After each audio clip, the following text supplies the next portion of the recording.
మా latest videos కోసం మా ఈ తెలుగు న్యూస్ ఛానల్ సబ్స్క్రైబ్ చేసి గంట సింబల్ యాక్టివేట్ చేసుకోండి. కుక్క స్త్రీల గురించి చెప్పిన నిజాలు. భూమిపై అతిపెద్ద పాపి స్త్రీనా లేక పురుషుడా? వినడానికి చిరాగ్గా ఉన్నా ఇది నిజం. సృష్టి ఆవిర్భవించినప్పటి నుండి మానవ మేధస్సును తొలిచివేస్తున్న ఎన్నో జటిలమైన ప్రశ్నలలో అత్యంత వివాదాస్పదమైన ప్రశ్న ఒకటుంది. అదేమిటంటే, ఈ భూమండలం మీద అతిపెద్ద పాపి ఎవరు? మోసపూరితమైన మనస్తత్వం కలిగిన స్త్రీనా లేక స్వార్థంతో రగిలిపోయే పురుషుడా? మీకు కూడా మీ జీవితంలో ఎప్పుడూ ఒకసారి ఖచ్చితంగా ఇటువంటి సందేహం కలిగే ఉంటుంది. సమాజంలో జరిగే రకరకాల సంఘటనలు చూసినప్పుడు, వార్తలు విన్నప్పుడు ఒకసారి స్త్రీలదే తప్పనిపిస్తుంది, మరొకసారి పురుషులదే తప్పనిపిస్తుంది. కానీ అసలు సత్యమేమిటి? ఈ భేదభావాల వెనుక ఉన్న పరమార్థమేమిటి?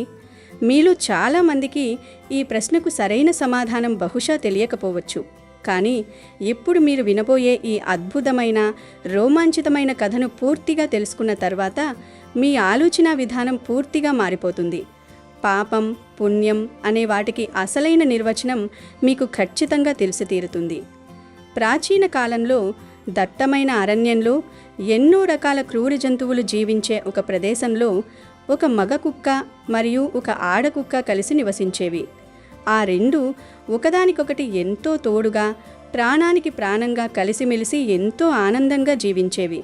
ఉదయం నిద్రలేచినప్పటి నుంచి ఆహారాన్ని అన్వేషించడం, వేటాడడం, దొరికిన ఆహారాన్ని సమానంగా పంచుకుని తినడము, రాత్రి వేళల్లో శత్రుజంతువుల నుండి ఒకదానికొకటి కాపలా కాసుకుంటూ నిద్రపోవడము, ఇలా ఉదయం నుండి రాత్రి వరకు అన్ని పనులు కూడా కలిసే చేసుకునేవి. ఆ రెండు కుక్కల మధ్య ప్రేమ, ఆప్యాయత ఎంతగా పెరిగిపోయాయంటే అడవిలో ఉన్న వేరే జంతువులు ఎన్ని రకాలుగా ప్రయత్నించినా, ఎంత కుట్ర చేసినా కూడా వాటిని అస్సలు విడదీయలేకపోయాయి. అంతటి గాఢమైన అనుబంధం వాటి సొంతం. కానీ కాలం ఎప్పుడూ ఒకేలా ఉండదు కదా. అనుకోకుండా ఒకరోజు ఆ రెండు కుక్కలు ప్రశాంతంగా కూర్చుని ఉన్న సమయంలో ఒక చిన్న విషయం దగ్గర ఆ రెండింటికి మధ్య మాటల యుద్ధం మొదలైంది. అది నెమ్మదిగా పెద్ద వివాదానికి దారితీసింది. ఆ వివాదం ఏంటంటే, ఈ సృష్టిలో పాపం చేసేది ఎక్కువగా ఎవరు అన్నదే ఆ ప్రశ్న. మగ కుక్క అత్యంత ఆవేశంగా, ఈ ప్రపంచంలో అత్యంత పాపి, మోసగత్తి ఖచ్చితంగా స్త్రీయే. స్త్రీల మనసు ఎప్పుడు ఎలా మారుతుందో ఎవ్వరూ ఊహించలేరు అని వాదించింది. ఇది విన్న ఆడకుక్కకు విపరీతమైన కోపం వచ్చింది. అస్సలు కాదు, ఈ ప్రపంచంలో అత్యంత పాపి, కఠినాత్ముడు ఖచ్చితంగా పురుషుడే అయి ఉంటాడు. పురుషులకు స్వార్థం ఎక్కువ అని ఎదురు తిరిగింది.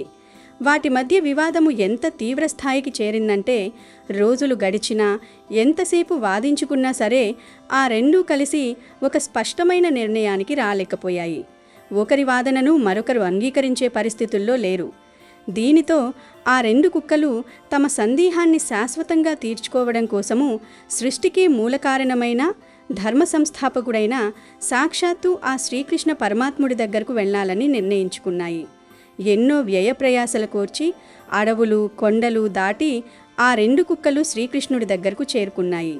ఆ రెండూ కూడా ఎంతో భక్తి శ్రద్ధలతో శ్రీకృష్ణుడికి నమస్కరించి తమ మనసును తొలిచివేస్తున్న ఆ పెద్ద సమస్యను ఆయనకు వివరించాయి.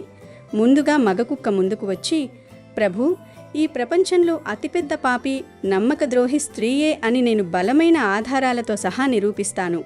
వాళ్లే తమ స్వార్థం కోసం ఎదుటివారి ప్రాణాలను సైతం లెక్క చేయకుండా ఎక్కువగా మోసాలు చేస్తారు అని చెప్పగానే వెంటనే ఆడకుక్క కోపంగా అడ్డుపడుతూ, లేదు ప్రభు, ఈ ప్రపంచంలో పురుషుడే అతిపెద్ద పాపి.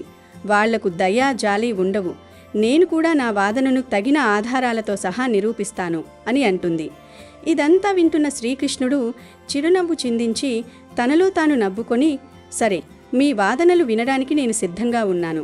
ముందుగా మీరిద్దరూ మీ ఆధారాలను నాకు వివరంగా చెప్పండి అని అడుగుతాడు. అప్పుడు మగ కుక్క తన కథను ప్రారంభించింది. పూర్వం సువర్ణపురమనే ఒక సువిశాలమైన, అత్యంత సంపన్నమైన రాజ్యం ఉండేది. ఆ రాజ్యాన్ని వీరసేన మహారాజు ఎంతో ధర్మబద్ధంగా, ప్రజలందరూ సుఖ సంతోషాలతో ఉండేలా పరిపాలిస్తూ ఉండేవాళ్ళు. ఆయనకు 3 కుమారులు. వారిలో పెద్దవాడైన జయవర్ధనుడు మహావీరుడు, సకల శాస్త్రాలను అభ్యసించిన పండితుడు మరియు ఎంతో అందగాడు. జయవర్ధనుడి భార్య పేరు కనకమాలిని. ఆమె అపురూపమైన సౌందర్యవతి. భూలోకంలో తనంతటి అందగత్తె మరొకరు లేరని ఆమెకు ఎనలేని గర్వం. కనకమాలిని అందంగా ఉండటమే కాకుండా ఎంతో మాయమాటలు మాట్లాడుతూ తన చుట్టూ ఉన్నవారిని తన వైపు తిప్పుకోవడంలో దిట్ట. ఆమె నాట్యం చేయడంలో, వీణ వాయించడంలో, పాటలు పాడటంలో ఎంతో ప్రావీణ్యం సంపాదించింది. కాలం ఇలా గడిచిపోతుండగా ఒకరోజు రాజ్యంలో కొందరు గిట్టని వారు మహారాజు వద్దకు వెళ్ళి జయవర్ధనుడిపై లేనిపోని నేరాలు మోపారు. మహారాజు ఆ చెప్పుడు మాటలు పూర్తిగా నమ్మి క్షణికావేశంలో వివిక్షణ కోల్పోయి తన కన్నకొడుకు అయిన జయవర్ధనుణ్ణి 12 సంవత్సరాల పాటు అరణ్యవాసానికి వెళ్లాలని, రాజ్యం నుండి బహిష్కరిస్తున్నానని కఠినమైన తీర్పునిచ్చాడు. తండ్రి మాటను శిరసావహించిన జయవర్ధనుడు ఎంతో బాధతో, బరువెక్కిన హృదయంతో తన భార్య కనకమాలిని వద్దకు వెళ్ళాడు. విచారంగా ఉన్న భర్తను చూసి ఆమె, నాథా, మీ ముఖం ఎందుకంత చిన్నబోయింది? ఏం జరిగింది అని అడిగింది. అప్పుడు జయవర్ధనుడు జరిగిన విషయమంతా చెప్పి, నేను 12 సంవత్సరాలు అరణ్యవాసానికి వెళ్తున్నాను, నువ్వు ఇక్కడే అంతఃపురంలో జాగ్రత్తగా ఉండు అని చెప్పాడు. ఆ మాట వినగానే కనకమాలిని భయంతో కళ్ళు తిరిగి కింద పడిపోయింది. జయవర్ధనుడు కంగారుపడి వెంటనే నీళ్లు చల్లి ఆమెను నిద్రలేపాడు. స్పృహలోకి వచ్చిన ఆమె ఎంతో నటనా చాతుర్యంతో కన్నీరు కారుస్తూ, నాథా, మిమ్మల్ని విడిచి నేను ఒక్క క్షణం కూడా ఈ కోటలో ఉండలేను.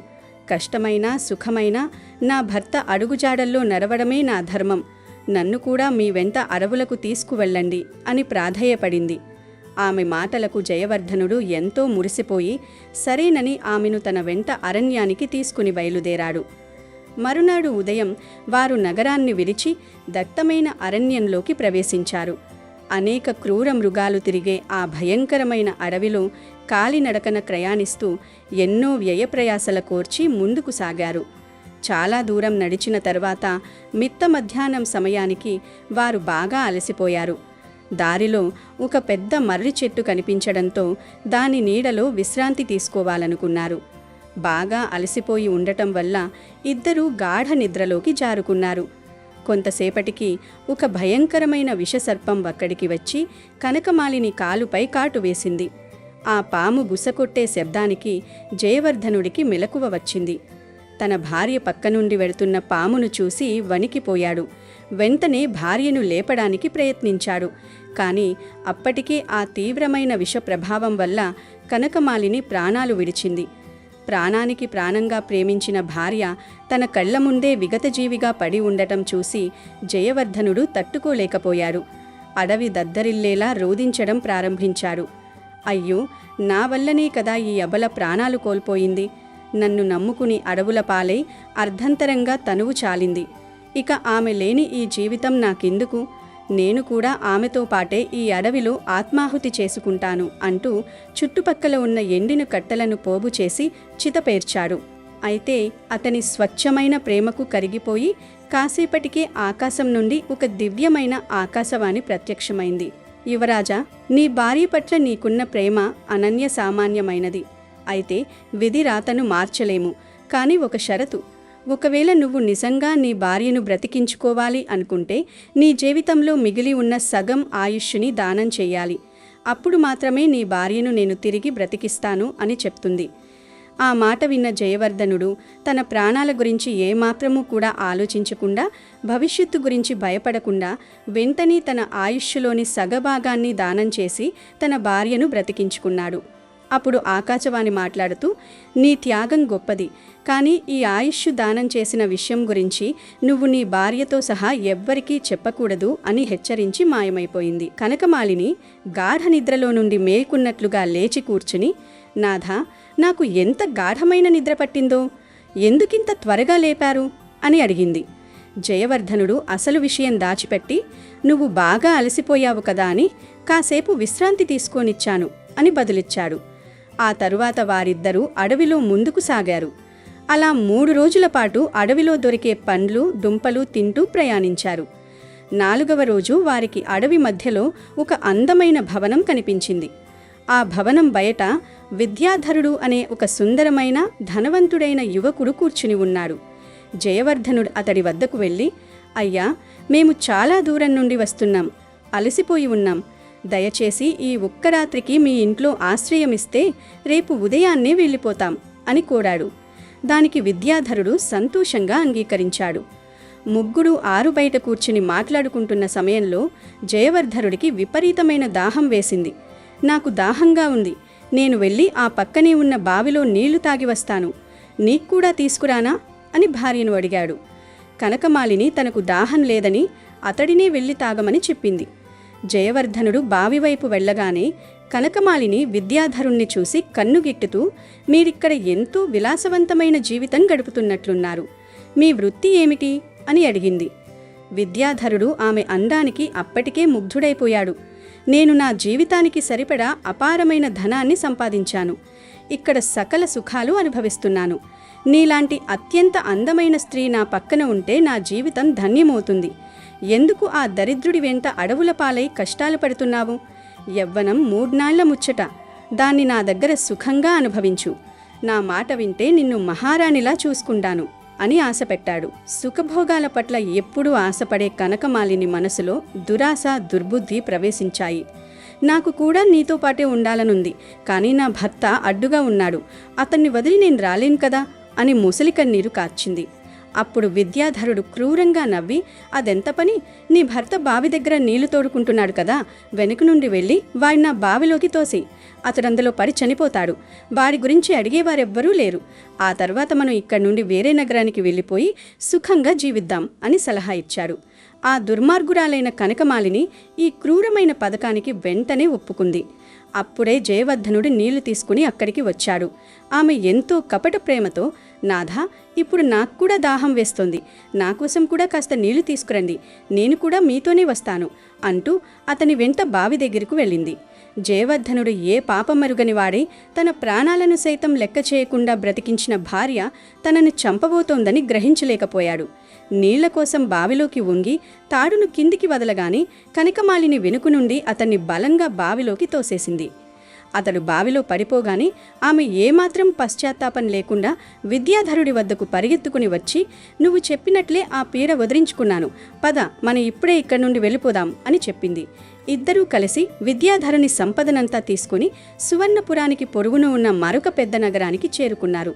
అక్కడొక పెద్ద భవనం కొనుక్కొని విలాసవంతమైన జీవితం గడపసాగారు. కొన్ని నెలల వ్యవధిలోని కనకమాలిని తన నాట్య కౌశలంతో ఆ నగరంలో గొప్ప నర్తకిగా పేరు తెచ్చుకుంది. ఎన్నో నాట్య ప్రదర్శనలు, సంగీత కచేరీలు చేస్తూ అపారమైన ధనాన్ని, కీర్తిని గడించింది. విద్యాధరుడు ఆమె వెంటే ఉంటూ సుఖభోగాల్లో తేలియాడుతున్నాడు. మరోవైపు బావిలో పడిన జయవర్ధనుడు అదృష్టవశాత్తు మరణించలేదు.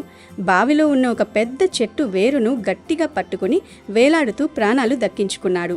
నా ప్రాణాన్ని సైతం పణంగా పెట్టి ఒక రాక్షసిని బ్రతికించుకున్నాను, నా కర్మకు తగిన శాస్తి జరిగింది అంటూ కన్నీరు మున్నీరుగా విలపించాడు. 2 రోజుల తర్వాత అటుగా వెడుతున్న కొందరు వర్తకుల బిడారు ఆ బావి దగ్గర ఆగింది. వారిలో ఒకరు నీళ్ల కోసం బావిలోకి తాడు వదిలినప్పుడు జయవర్ధనుడు ఆ తాడును గట్టిగా పట్టుకొని ప్రాణరక్షణ కోసం కేకలు వేశాడు. ఆ వర్తకులు జాలిపడి అతన్ని పైకి లాగి ప్రాణాలు కాపాడారు. జరిగిన ఘోరాన్ని విన్న వర్తకుల నాయకుడు జయవర్ధనుడికి ఆశ్రయమిచ్చి తమతో పాటే ఆ నగరానికి తీసుకువెళ్లాడు. జయవర్ధనుడు ఆ నగరంలో ఒక నిజాయితీగల వ్యాపారి దగ్గర గుమస్తగా చేరాడు. తన బాధ్యతలను ఎంతో శ్రద్ధగా, ధర్మబద్ధంగా నిర్వర్తిస్తూ వ్యాపారి మన్నన పొందాడు. కొన్నాళ్లకు ఆ దేశపు మహారాజు తన దర్బార్లో కనకమాలిని నాట్య ప్రదర్శనను ఏర్పాటు చేశాడు. నగరంలోని ప్రముఖులందర్నీ ఆహ్వానించాడు. తన యజమానితో కలిసి జయవర్ధనుడు కూడా ఆ సభకు వెళ్ళాడు. రాజభవనంలో అందంగా ముస్తబై నాట్యం చేస్తున్నది తన భార్యే అని జయవర్ధనుడు ఇట్టే గుర్తించాడు. ఆమె నాట్యానికి ముగ్ధులైన వారంతా ఎన్నో బహుమతులు ఇస్తున్నారు. జయవర్ధనుడు కూడా ముందుకు వెళ్ళి ఒకప్పుడు తను ఆమెకి ఇచ్చిన వజ్రపు ఉంగరాన్ని బహుమతిగా ఇచ్చాడు. ఆ ఉంగరాన్ని చూడగానే కనకమాలిని ఉలిక్కిపోయింది. తలెత్తి చూడగా తన భర్త జయవర్ధనుడు ప్రాణాలతో ఉండడం చూసి ఆమె గుండె ఆగినంత పనయింది. ఇతనింకా బ్రతికే ఉన్నాడా?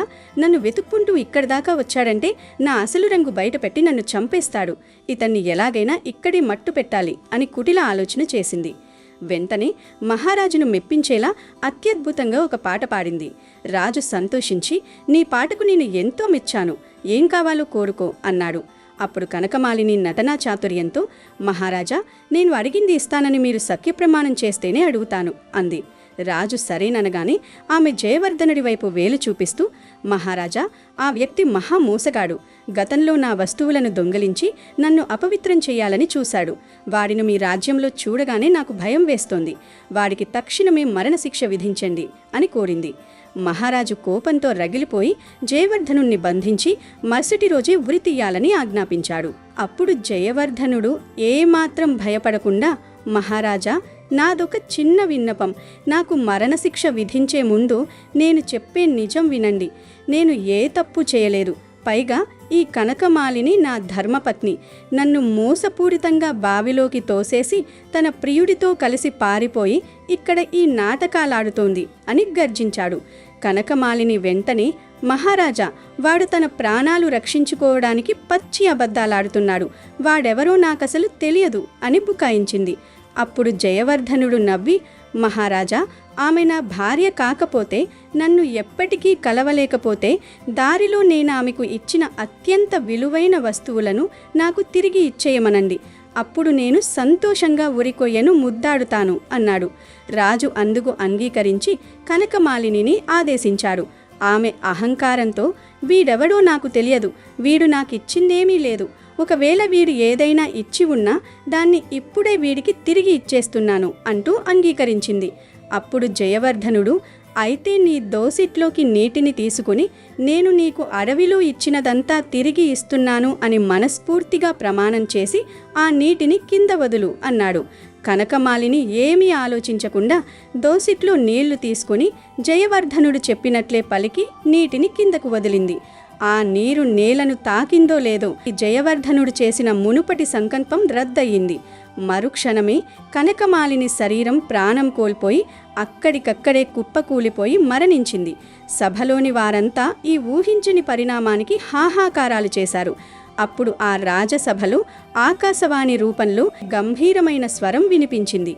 ఓ మహారాజా, సభాసదులారా, ఇదంతా కర్మఫలం. ఈ జయవర్ధనుడు తన ఆయుష్షును సగం ధారపోసి మరణించిన తన భార్యను బ్రతికించుకున్నాడు. కానీ ఆమె కృతజ్ఞురాలై సుఖభోగాలకు ఆశపడి కట్టుకున్న భర్తని చంపాలని చూసింది. ధర్మాన్ని తప్పి ప్రవర్తించిన వారిని కర్మ ఎన్నటికీ వదిలిపెట్టదు. పాపపు ఆలోచనలు చేసిన కనకమాలినికి తన కర్మ వల్లే ఈ ఘోరమైన మరణం ప్రాప్తించింది. ధర్మాన్ని నమ్ముకున్న జయవర్ధనుడికి నా రక్షణ ఎల్లప్పుడూ ఉంటుంది. ఇది కర్మ సిద్ధాంతం అని ఆ స్వరం పలికింది. ఆ మాటలు విన్న మహారాజుకు అసలు సత్యం అర్థమయ్యింది. జయవర్ధనుడి గొప్పతనాన్ని, అతని నిజాయితీని, ధర్మాన్ని గ్రహించి అతడిని ఆలింగనం చేసుకున్నాడు. కనకమాలిని ప్రియుడైన విద్యాధరుణ్ణి బంధించి కారాగారంలో వేశాడు. తన కుమార్తెను జయవర్ధనుడికి ఇచ్చి ఘనంగా వివాహం జరిపించాడు. జయవర్ధనుడు ధర్మబద్ధంగా నడుచుకుంటూ ఆ రాజ్యానికి రాజుగా సకల సుఖాలతో వర్ధిల్లాడు. ప్రభు, చూసరిగా, కనకమాలిని తన కోసం ప్రాణాలిచ్చిన వాడినే మోసం చేసింది. అందుకే ఈ ప్రపంచంలో అతిపెద్ద పాపి స్త్రీనే అని మగకుక్క శ్రీకృష్ణుడికి తన కథను వివరించింది. ఆ తర్వాత శ్రీకృష్ణుడు చిరునవ్వులు చిందిస్తూనే ఆడకుక్క వైపు చూసి తన సాక్ష్యం చూపించమని చెప్తాడు. అప్పుడు ఆడకుక్క ముందుకు వచ్చి తన వాదనను ఇలా ప్రారంభించింది. ప్రభు, ఒక నగరంలో పృథ్వీరాజ్ అనే ఒక పెద్ద వ్యాపారి ఉండేవాడు. అతను వ్యాపారంలో ఎంత చురుకైనవాడు అంటే అతి తక్కువ కాలంలోనే ఊహించినంత డబ్బును సంపాదించాడు. ఆ ధనంతో అతను ఆ నగరానికి ఒక పెద్ద ధనవంతుడుగా మారిపోయాడు. అతనికి సుమిత్ర అనే ఎంతో గుణవంతురాలైన భార్య ఉంది. పైకి వాళ్ళు చాలా ఆనందంగా జీవిస్తూ ఉన్నట్లు కనిపించేవారు. కానీ పృథ్వీరాజ్కు ఒక పెద్ద బలహీనత ఉంది. తన దగ్గర ఎంత డబ్బు ఉన్నా సరే, ఎన్ని బంగళాలున్నా సరే, అతను ఇంకా కూడా ఎక్కువ ధనాన్ని సంపాదించాలి అనే దురాశతో ఆలోచిస్తూ ఉండేవాడు. మనిషికి మనిషికి మధ్య ఉండే బంధాల కన్నా నాణ్యాల శబ్దమే అతనికి మధురంగా ఉండేది. అందుకే తరచూ అతను తన వ్యాపారాన్ని, లాభాలను ఎలా విస్తరించుకోవాలి అనే దానిపైనే దృష్టి పెడుతూ కుటుంబాన్ని గాలికి వదిలేశాడు. అతనికున్న ఆ భయంకరమైన డబ్బు పిచ్చిని చూసిన తన భార్య సుమిత్ర ఎంతో బాధపడుతూ, ఏమండి, జీవితంలో కేవలము డబ్బు, సంపద మాత్రమే ముఖ్యం కాదు. డబ్బు అనేది ఈరోజు వస్తుంది, రేపు పోతుంది. కానీ ప్రేమ, ఆప్యాయత, కుటుంబం, బంధుమిత్రులు లాంటి సంబంధాలు చాలా విలువైనవి. మీరు ఖచ్చితంగా ఆ ఆనందాన్ని అనుభూతి చెందాలి. కాస్త సమయం మన కోసం కేటాయించండి అని ఎంతో ప్రేమగా చెప్తూ ఉంటుంది. కానీ కళ్ళు నెత్తికెక్కిన పృథ్వీరాజ్ తన భార్య మాటలను అస్సలు పట్టించుకునేవాడు కాదు. పైగా ఆమెను చులకన చేసి మాట్లాడేవాడు. కేవలము ఎవరిని మోసం చేసైనా సరే డబ్బు సంపాదించడంపైనే దృష్టి పెట్టేవాడు. కానీ కాలచక్రం ఎప్పుడూ ఒకేలా తిరగదు కదా. అనుకోకుండా ఒకరోజు పృథ్వీరాజ్కి వ్యాపారంలో ఊహించని విధంగా చాలా పెద్ద నష్టం వస్తుంది. అతని శత్రువులు చేసిన కుట్రల వల్ల అతను తన దగ్గర ఉన్న డబ్బులు, ఆస్తులు మొత్తాన్ని కూడా కోల్పోయాడు. కట్టుబట్టలతో వీధిన పడ్డాడు. అప్పుడు సుమిత్ర ఏమాత్రం కోపగించుకోకుండా అతని దగ్గరకు వచ్చి చేతులు పట్టుకుని, నాథా, డబ్బు పోతే పోయింది, ఏమైంది? మన ప్రాణాలు సురక్షితంగా ఉన్నాయి కదా. మనం మళ్ళీ కష్టపడి నిజాయితీగా డబ్బులను సంపాదించవచ్చు. జీవితంలో ప్రేమ, భార్యాభర్తల తోడు అనేది అన్నింటికంటే గొప్పది. నేను మీకు అండగా ఉంటాను అని ఓదార్చుతుంది. అయితే పృథ్వీరాజు సుమిత్ర మాటలను నమ్మినట్లుగా పైకి చాలా నాటకీయంగా నటించాడు. కానీ అతని క్రూరమైన మనస్సులో ఇంకొక నీచమైన ఆలోచన ఉంది. అతను తన భార్య మెడలో, ఒంటిపై ఉన్న పుట్టింటి నగలను ఎలాగైనా లాక్కుని వాటిని అమ్మి మళ్లీ వ్యాపారాన్ని మొదలు పెట్టాలి అని అనుకున్నాడు. నేరుగా అడిగితే ఇస్తుందో లేదో అని ఒక కుట్ర పన్నాడు. ఒకరోజు పృథ్వీరాజు అత్యంత భక్తిపరుడిలా నటిస్తూ తన భార్య సుమిత్రతో, సుమిత్ర, మనం చేసిన పాపాల వల్లే మనకి దారిద్ర్యం వచ్చింది. నేను ఆ పాప పరిహారార్థం హిమాలయాల నుండి వచ్చిన కొంతమంది సాధువులకు అన్నదానం, భిక్ష ఇవ్వడానికి వెడుతున్నాను. నువ్వు నీ నగలు నాకిస్తే వాటిని అమ్మి ఆ సాధువులకు సేవ చేస్తాను. తద్వారా మనకి మళ్ళీ పూర్వ వైభవం వస్తుంది అని మాయమాటలు చెప్పాడు. అయితే దైవభక్తి, భర్త పట్ల అపారమైన నమ్మకం ఉన్న సుమిత్ర ఏమాత్రము కూడా ఆలోచించకుండా తన మెడలో ఉన్న మంగళసూత్రం తప్ప మిగతా నగలను మొత్తం తీసి భర్తకిచ్చేసింది. అయితే పృథ్వీరాజు ఆ నగలను తీసుకెళ్లి అమ్మి ఏ సాధువు ఆకలి తీర్చకుండా భార్య నమ్మకాన్ని వమ్ము చేసి మళ్లీ తన వ్యాపారం ప్రారంభించాడు. భగవంతుడు పేరుతో భార్యను దారుణంగా మోసం చేశాడు. కొన్ని రోజుల తర్వాత ఆ విషయము సుమిత్రకు తెలిసినప్పుడు తను నమ్మక ద్రోహానికి గురైనందుకు చాలా కుమిలిపోయి కన్నీరు మున్నీరుగా బాధపడింది. కానీ సున్నితమైన, దయగల మనసున్న సుమిత్ర భర్త చేసిన ఆ నీచమైన పనికి వెంటనే అతన్ని క్షమించింది. కానీ లోపల ఆమె ఆత్మ చనిపోయింది. ప్రభు, చూసారుగా, కష్టకాలంలో తోడున్న భార్యను దేవుడి పేరుతో, ప్రేమ పేరుతో మోసం చేసిన అతిపెద్ద పాపి పురుషుడే అని ఆడకుక్క తన కథను ముగించింది. ఆ రెండు కుక్కలు చెప్పిన కథలు, వాటి వెనుక ఉన్న ఆవేశాన్ని చూసిన శ్రీకృష్ణుడు తన మాయా దర్హాసం చిందిస్తూ గంభీరమైన స్వరంతో ఇలా వివరించాడు. మీరిద్దరూ చెప్పిన కథలు విన్నాను. కానీ మీరు గ్రహించాల్సిందేమిటంటే ఈ కథలు కేవలము మీ జీవితంలో మీ కళ్ల ముందు జరిగిన కొన్ని పరిమితమైన అనుభవాలు మాత్రమే. నిజానికి పాపాలు, పుణ్యాలు, ఇంకా మోసాలు అనేవి కేవలము స్త్రీ పురుషులకు సంబంధించినవి కావు. సృష్టిలో పాపానికి, పుణ్యానికి ఆడ, మగ అనే లింగభేదం లేదు. అవి పూర్తిగా వాళ్ళు చేసే కర్మలకు, పనులకు సంబంధించినవి. ఒక మనిషి మంచి పనులు చేయాలా లేదా చెడ్డ పనులు చేయాలా అనేది వారి బుద్ధి, వారి ఆలోచన విధానం, వారి సంస్కారంపైనే ఆధారపడి ఉంటుంది. ఒక వ్యక్తి తన ధర్మబద్ధమైన కర్తవ్యాలను నిర్వర్తించకుండా తన స్వార్థం కోసం ఇతరులను కష్టపెట్టడం, మోసం చేయడం ప్రారంభించినట్లయితే ఆ వ్యక్తి స్త్రీ అయినా పురుషుడైనా పాపి అవుతాడు. అదే నిస్వార్థంగా ఇతరులకు సహాయం చేస్తే, దయతో వ్యవహరిస్తే అతను పుణ్యాత్ముడవుతాడు. ఈ విశ్వ నియమాలు అటు పురుషులకు, ఇటు స్త్రీలకు ఇద్దరికీ సమానంగానే వర్తిస్తాయి అని శ్రీకృష్ణుడు జ్ఞానబోధ చేయగానే ఆ రెండు కుక్కల కళ్లకు కమ్మిన అజ్ఞానపు పొరలు తొలగిపోయాయి. వాటిలో ఉన్న అహంకారం పూర్తిగా నశించిపోయింది. దీనితో ఆ రెండు కుక్కలు తమ తప్పును తెలుసుకుని, ప్రభు, మమ్మల్ని క్షమించండి. మేము కేవలము మా జీవితంలో కలిగిన కొన్ని చేదు అనుభవాలను మాత్రమే దృష్టిలో ఉంచుకొని పక్షపాత బుద్ధితో పాపులను నిర్ధారించాము. మేము చేసిన తప్పు, మా అజ్ఞానం మాకు స్పష్టంగా అర్థమైంది అని శ్రీకృష్ణుడిని పాదాలపై పడి క్షమాపణలు కోరుతాయి. అప్పుడు శ్రీకృష్ణుడు, ఎప్పుడైతే మనిషి తనలోని అహంకారాన్ని మరియు ఆవేశాన్ని విడిచిపెడతాడో అప్పుడే నిజమైన సత్యాన్ని గ్రహించగలుగుతాడు అని ఉపదేశం చేస్తాడు. ఇదంతా పక్కనే ఉండి గమనిస్తున్న శ్రీకృష్ణుడి అష్టభార్యల్లో ఒకరైన సత్యభామకు ఒక సందేహం వస్తుంది. వెంటనే ఆమె, ప్రభు, మీరు చెప్పినవన్నీ కూడా ముమ్మాటికి నిజాలే. కానీ ఈ సమాజంలో పురుషులకు ఒక రకమైన నియమాలు, స్త్రీలకు వేరే రకమైన బాధ్యతలు అప్పగిస్తారు కదా. స్త్రీలను ఒకలా, పురుషులను ఒకలా చూస్తారు. మరి ఇది స్పష్టమైన భేదభావం కాదా అని ప్రశ్నిస్తుంది. అప్పుడు శ్రీకృష్ణుడు చిరునవ్వుతో, దేవి, ఈ లోకల్లో కనిపించే ఈ భేదభావాలన్నీ కూడా మానవులు తమ స్వార్థం కోసం, తమ సౌలభ్యం కోసం తయారు చేసినవి. కానీ ప్రకృతి మాత ఎవరి పట్ల కూడా ఎటువంటి పక్షపాతాన్ని చూపించదు. ప్రకృతి దృష్టిలో ప్రతి ఆత్మ కూడా సమానంగానే జీవిస్తుంది. గాలి, వెలుతురు, నీరు ఎలాగైతే అందరికీ సమానంగా అందుతాయో ధర్మం కూడా అందరికీ ఒకటే. స్త్రీలు, పురుషులు అనే భేదభావాన్ని చూపించిన వారు ఖచ్చితంగా ఆ ప్రకృతి నియమాలను ఉల్లంఘించిన వారవుతారు. ఈ అఖండమైన సంసారంలోని ప్రతి ఒక్క జీవి కూడా తను చేసిన కర్మల ద్వారానే తన భవిష్యత్తును నిర్ణయించుకుంటూ నడుస్తుంది. ఇతరులకు మంచి కోసం, ధర్మం కోసం తోడ్పడేవారు ఎవరైనా సరే పుణ్యాత్ములవుతారు. తమ స్వార్థం కోసం ఇతరులను కష్టపెట్టాలి అని చూసేవారు పాపాత్ములవుతారు. స్త్రీ పురుషులిద్దరికీ కూడా ఈ కర్మ నియమం ఖచ్చితంగా వర్తిస్తుంది అని ఎంతో అద్భుతంగా వివరిస్తాడు. ఆ అద్భుతమైన జ్ఞానబోధ వినగానే అక్కడ ఉన్న 2 కుక్కలు కూడా, ప్రభు, మీ దయ వల్ల మాకు అసలైన సత్యం తెలిసింది. ఇప్పటి నుంచి మేము ఎవరి పట్ల భేదభావం చూపకుండా కేవలం మంచి కర్మలు చేసి పుణ్యాత్ములుగా మారడానికి మా వంతు ప్రయత్నిస్తాము. అలాగే కోపాన్ని, ఆవేశాన్ని పూర్తిగా విడిచిపెట్టి ప్రతి విషయంలోని నిజాన్ని మాత్రమే గ్రహించడానికి ప్రయత్నిస్తాము అని భక్తితో చెప్పగానే శ్రీకృష్ణులు ఎంతో సంతోషించి ఆ 2 కుక్కలను కూడా మనస్ఫూర్తిగా ఆశీర్వదించాడు. ఆ తర్వాత ఆ కుక్కలు జ్ఞానోదయం పొంది అక్కడి నుంచి తమ అడవికి తిరిగి సంతోషంగా వెళ్ళిపోయాయి. కనుక ఫ్రెండ్స్, మనం ఎప్పుడైనా సరే ఇతరులను వేధించే ముందు, ఇతరుల తప్పులంచే ముందు ఒకసారి మన కర్మలను, మన ప్రవర్తనను మనం నిశ్చితంగా చూసుకోవాలి. ఈ కథలోని 2 కుక్కలు తమ అజ్ఞానంతో ఒకదాన్నొకటి నిందించుకున్నాయి.